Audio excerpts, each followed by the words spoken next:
Hi again, everybody. Welcome to the Bricks and Bleachers podcast. All things Chicago Cubs in under 10 minutes. Not even a quarter of the way into the season, and the Cubs have had two really long win streaks, one currently in progress.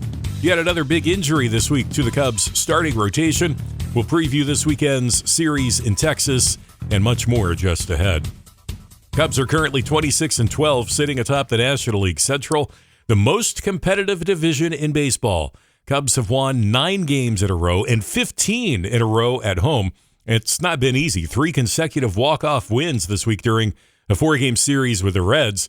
It's only the 4th time in Cubs history that the team has registered 3 walk-offs against one team in 1 year, last time being the early 1940s. And the 15-game home win streak is the Cubs' longest since the mid-1930s. So let's talk about the series between the Cubs and Reds. Cubs squeezed out an 8-3 win on Thursday. Cubs took a 1-0 lead in the second, then tacked on 7 runs in the fourth. So smooth sailing up 8-0. Reds added 1 in the sixth and another in the eighth. 8-2 heading into the ninth. Wind blowing in at Wrigley Field. You wouldn't think there would be much room for fireworks, but the Reds tacked on another run, making it 8-3. Bases loaded. Daniel Palencia ending up having to come into the game. He notched his second save of the year. He came back from the injured list earlier the week. I think Tuesday night was his first appearance back from the IL. And then he gets the save on Thursday, providing much-needed support to a Cubs bullpen that's been wrecked by injuries. Now, earlier in the week, the Cubs won Monday night 5-4, thanks to a Michael Conforto pinch hit, 2-run home run. Tuesday night, Michael Busch was the man. He homered in the eighth to tie it at 2, and then in the 10th, he hit a grounder up the middle, mishandled by Elly De La Cruz, allowing Dansby Swanson to score, giving the Cubs a 3-2 win. Wednesday night, it was one exciting turn after another. Cubs led 4-2 after 8. Reds put up 4 in the ninth. Corbin Martin, in his final Cubs appearance, unable to record an out. He eventually gave up 3 runs. Hobie Milner came in to a jam. He gave up another run. 6-4. Reds with a lead heading into the bottom of the ninth. Reds win probability at that point over 90%. But Pete Crow Armstrong comes up with a home run in the bottom of the ninth to tie it at 6. He perfectly placed it over the basket in left center field. Trent Thornton came in, making his Cubs debut in the 10th inning, retiring the side with just 6 pitches. He gets the win after Michael Busch draws a bases-loaded walk in the bottom of the 10th. Just in that one series with the Reds, Cubs found a variety of ways to win. And again, the win streak at home is up to 15. It began on April 12 against the Pittsburgh Pirates, and the Cubs' next home game isn't until May 18 with the Milwaukee Brewers. So the Cubs will go at least 5 weeks without a loss at home, and that is unheard of. All right, time for this and that, a look at news and notes from across Major League Baseball. Andy Pages with a 3-homer game a couple days ago. His Dodger teammate Max Muncy did that a couple of weeks ago. They are the only 2 players this season to record a 3-home run game.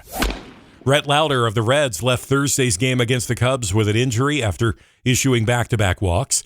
His prior start also was a struggle. He issued 3 straight walks in that one, and then the Reds relievers walked 4 more after that, a total of 7 consecutive walks, tying a major league record. Kansas City Royals last weekend with an exciting come-from-behind win, becoming the first team in Major League history to walk 0 times, strike out 17 times, hit 0 home runs in a game, and still win. I'm not sure how many have done the first 3 and lost, but certainly none have ended up with a win. And there's quite a disparity between the National and American leagues. All 5 teams in the National League Central currently have a winning record. Plus, you've got winning teams in the National League West and East.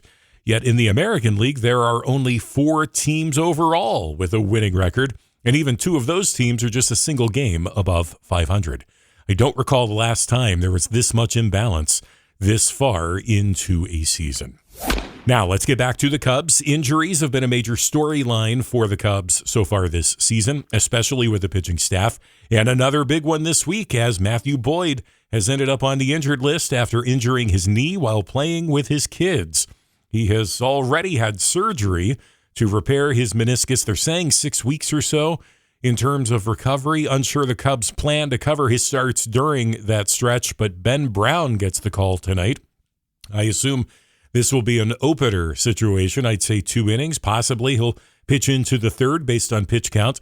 I would say Javier Assad would have been the substitute, but he pitched a couple of days ago. I think it was Tuesday night, so perhaps he wasn't ready to go in an actual starter role tonight.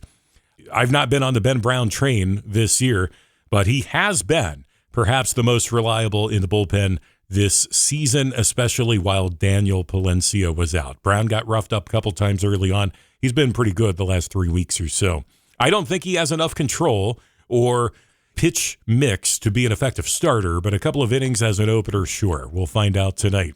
Perhaps the plan is for him to open and then Assad could follow, maybe 4 innings, maybe 5, in hopes that the two guys could combine for 6 or 7 innings, which would be the same as a quality start from one starter. The Boyd injury stings even more when it follows news of a setback for Justin Steele. Was hoping number 35 would be returning around the beginning of June, but that is not going to happen. Nothing definitive at this moment, but it sounds like he will be returning closer to or perhaps even after the All-Star break, because he is currently being shut down. So the Cubs rotation continuing to be a bright spot despite the number of injuries. The Cubs rotation among the leaders in starter ERA and some other pitching categories as well. Shota Imanaga has looked really sharp. He is probably the closest thing to an ace at this moment, looking like he did back in 2024, perhaps even looking better than 2024 form for Shota Imanaga. There has been some talk that you may see teams pull the trigger on deals well before the late July trade deadline. Just today, early this afternoon, Bruce Levine reported industry sources have told him the Cubs have discussed Freddie Peralta with the Mets. He then followed up a short time later saying, well, it's kind of a correction, specifying a Cubs source saying that there has not been direct talks, but there have been other reports from a number of other reporters saying that the Mets may be blowing things up around the beginning of June if the team does not get turned around. The Mets have really struggled this year. They got swept by the Cubs at Wrigley Field a couple of weeks ago. Phillies are another team greatly underperforming, and the Phillies also have some pitching there. So could be interesting with Matthew Boyd's injury and the overall lack of a definitive ace for the Cubs. I'm curious if there could be a deal to be had, perhaps sooner rather than later.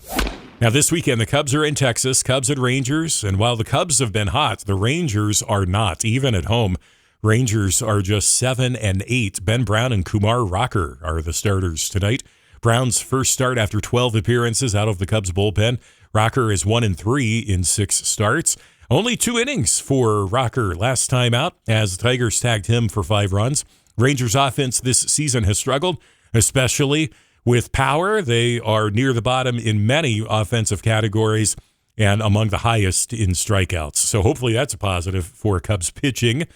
Edward Cabrera and Jack Leiter are the Saturday starters, followed by Jameson Taillon and Jacob deGrom on Sunday. Monday's an off day. Then the Cubs are in Atlanta for games Tuesday through Thursday night, a matchup of the two teams with the best record in Major League Baseball. Both teams 26-12 coming into play on Friday.